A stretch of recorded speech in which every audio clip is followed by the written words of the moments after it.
Hello, excuse me. Hello.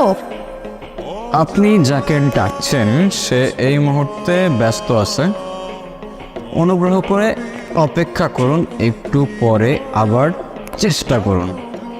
মানে? Last one. Yes. Excuse me. কি? Actually আমরা আজকে সকালে সব ফ্রেন্ডরা মিলে কক্সে আসি। দেন বাস থেকে নামার পর আমি একটু ওয়াশরুমে যাই, আমার ফ্রেন্ডরা আমাকে রেখে সব চলে যায়। এখন এখানে তো আমি কোনো মানুষও দেখতেছি না, প্লাস কোনো গাড়ি, তার উপর কোনো নেটওয়ার্কও নাই। আমি ওদের সাথে কোনোভাবেই কন্ট্যাক্ট করতে পারতেছি না। এখন আমি তো এখানে একদম হারিয়ে গেছি। ইস, কি লাক আপনার। মানে? মানে আমি গত 5 বছর ধরে হারানোর ট্রাই করতেছি, যেখানে চোখ যাচ্ছে সেখানে চলে যাচ্ছি, কিন্তু হারাইতে পারতেছি না। আর আপনি না চাইতেও পেয়ে গেলেন। কি বলতেছে এগুলা? আমি সিরিয়াস, তাহলে আমাকে একটু হেল্প করুন। আর আমার আজকে আবার ঢাকায় ব্যাক করতে হবে। একদিনের জন্য ট্যুরে আসছেন? What a sad life. হ্যাঁ, আমার স্যাড লাইফ। আপনার কোনো সমস্যা? না, আমার আবার কিসের সমস্যা? Now can you please help me? Yeah sure, tell me how can I help. আমরা সব ফ্রেন্ডরা মিলে ইনানি বিচে যাওয়ার কথা। আমি শিওর আমার ফ্রেন্ডরা ওই বিচের আশেপাশেই আছে। এখন আমার সেখানে আপনাকে নিয়ে যেতে হবে। জি। আর সেটা আমি কেন করব? আপনার যত টাকা লাগে আমি আপনাকে দিব। ও কাম অন। আপনার কি মনে হয় এই পৃথিবীতে সব কিছু টাকা দিয়ে হয়ে যায়? মানে? মানে কিছু না। আচ্ছা চলুন, আমি নিয়ে যাচ্ছি, আমার কিচ্ছু লাগবে না। ওকে। আচ্ছা, আপনি কোথায় যাচ্ছিলেন? কোথাও না, আবার অনেক জায়গায়। মানে? এই তো সময় যেদিকে যাচ্ছে আমিও সাথে সাথে চলে যাচ্ছি। বাই দ্য ওয়ে, আমি স্টপ। জানেন এই জায়গাটার সাথে না আমার অনেক পুরনো একটা সম্পর্ক আছে। যেমন? যেমন এই জায়গায় আমি আমার সব থেকে কাছের মানুষটাকে পেয়েছিলাম, আবার এখানে হারিয়ে ফেলেছি। হারিয়ে ফেললেন কিভাবে? সে অনেক লং স্টোরি, পরে না হয় কখনো বলবো। আপনার স্টোরি, আপনার ইচ্ছা। কি আমাকে দেখে কি মুছে ফেললেন? আরে না, কিছু না। আচ্ছা, আপনি কিন্তু আপনার স্টোরিটার বললেন না। সত্যি কথা বলতে স্টোরিটা শেয়ার করতে আসছি। সময়টা ছিল তখন, হ্যাঁ, আমি ক্লাস 8-9-এ পড়ি। বাবার বদলি হয়ে যায়, আমি এখানে চলে আসি, এখানে স্কুলে ভর্তি হই।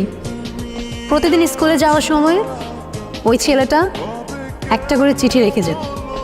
প্রথম কয়েকদিন তো আমি কখনোই চিঠি নিতাম না, কিন্তু একদিন চিঠি না নিয়ে আর পারলাম না। এত সুন্দর করে কথাগুলো লিখতো।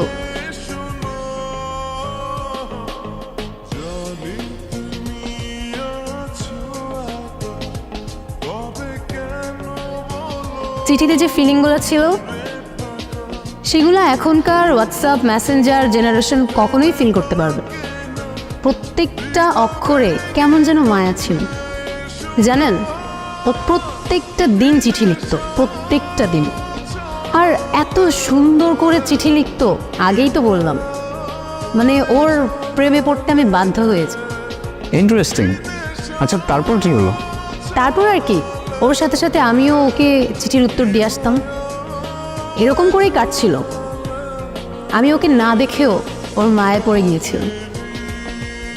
ইউনো, আপনি যখন স্টোরিটা বলতেছিলেন না, আমার ইমাজিনেশনে সব কিছু ভাসছিল। I don't know why. আচ্ছা, আপনি কিন্তু আপনার স্টোরিটা শেষ করলেন না। আমার স্টোরি বলে শেষ করা যাবে না, আর ওকে নিয়ে যতই বলি ততই কম হয়ে যাবে। আচ্ছা, তারপরও কেন যেন আপনাকে খুব বলতে ইচ্ছা করছে। লাইফ কিন্তু একটাই, যেটা ইচ্ছা করছে এখনই করে ফেলুন। কে জানে পরে আবার সময় পাবেন কি পাবেন না। ওর সাথে আমার প্রতিদিনই চিঠি দিয়ে নেওয়া হতো। ওকে কতবার বললাম আমার সামনে এসে দেখা করতে, ও কখনো করেনি। কেন করেনি জানি না। তারপর তারপর আর কি, বাবার বদলি হয়ে যায়, আবার ঢাকায় চলে যেতে হয়। তখন তো আর ফেসবুক হোয়াটসঅ্যাপ কিছুই ছিল না, তাই ওর সাথে আমার কমিউনিকেশন রাখাটা পসিবল ছিল না। আমি ওকে অনেক খুঁজেছি জানেন, কিন্তু পাইনি। আমার সবচেয়ে বড় আফসোসটা কি জানেন? কে? যাকে আমি এতটা ভালোবেসেছি, যার মায়া এতটা পড়ে গিয়েছিলাম, তাকে আমি কখনো দেখিনি।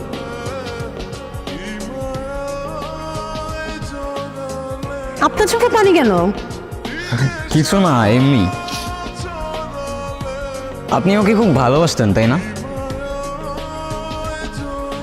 তাহলে ওই ছেলেটাকে বিয়ে করছেন যে? ওর সাথে আমার ফ্যামিলিগত বিয়ে, ওই যে দেশি কালচার, বিয়ে তো একটা করতেই হবে, সেটাই করছি। ভালো থাকবেন? হয়তো। আচ্ছা, আমার না চলে যেতে হবে, আমার হাতে আর তেমন সময় নাই। আমার আজকে রাতেই ফ্লাইট, মিস করা যাবে না। চলে যাচ্ছেন? হ্যাঁ। ও, I have something for you. কি?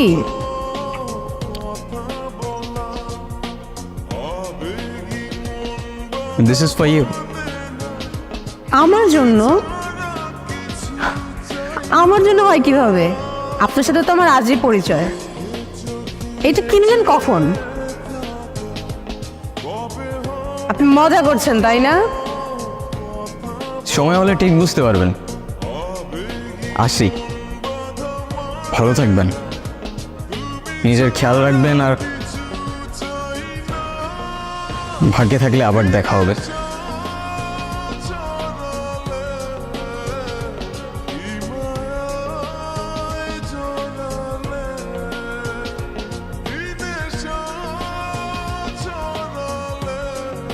আয়রা, কোথায় হারাই যাও বারবার?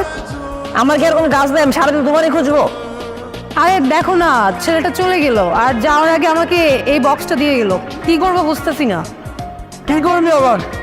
ভিতর খুলে দেখবি না? আপন তো একজনের গিফট দিতে দেখবি না? খোল, ভিতর কি আছে দেখ। ভাই তুই শুরু করলি, তোরা ওর সাথে নেকামি শুরু করলি। তোদের নিয়ে আমি আর পারি না। আমার একটা কল আসে, তোরা যা ইচ্ছা কর, আমি কথা বলে আসি।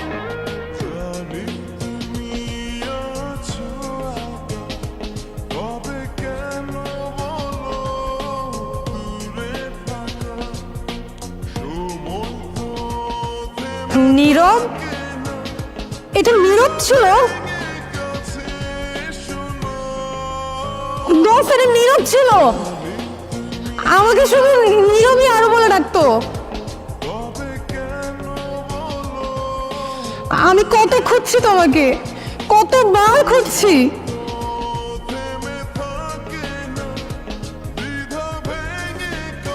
আবার এত কাছে নিয়ে ফেললাম।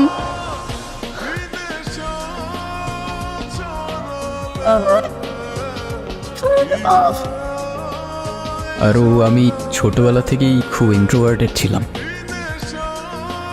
কারোর সাথে কথা বলতে পারতাম না, আর সেখানে আমি তোমায় ভালোবাসতাম। কীভাবে তোমার সামনে গিয়ে দাঁড়াতাম আমি বুঝতাম না, কিন্তু আমি সেদিন এসেছিলাম।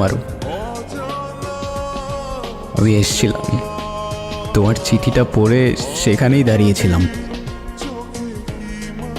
প্রতিদিন আগের মতোই চিঠি দিতাম, দাঁড়িয়ে থাকতাম তোমার অপেক্ষায়, কিন্তু তুমি আর আসনি, কখনো আসনি। কয়েকদিন আগেই তোমার খোঁজ পেলাম, শুনলাম তোমার বিয়ে হয়ে যাচ্ছে। তোমাকে শেষবারের মতো দেখার লোভটা আর সামলাতে পারলাম না। জানো, তোমাকে এত কাছে পাওয়ার পর তোমার থেকে দূরে যেতে প্রচণ্ড কষ্ট হচ্ছে। আফসোস করে কি হবে বলো? ভাগ্যের লিখন কে খণ্ডাতে পারে? হয়তোবা পারে, জানি না। ভালো থেকো, আর ভালোবাসা নিও আরো। নিজের খেয়াল রেখো। আর হ্যাঁ, এটাই হয়তো আমার তোমায় দেওয়া শেষ উড়ো চিঠি।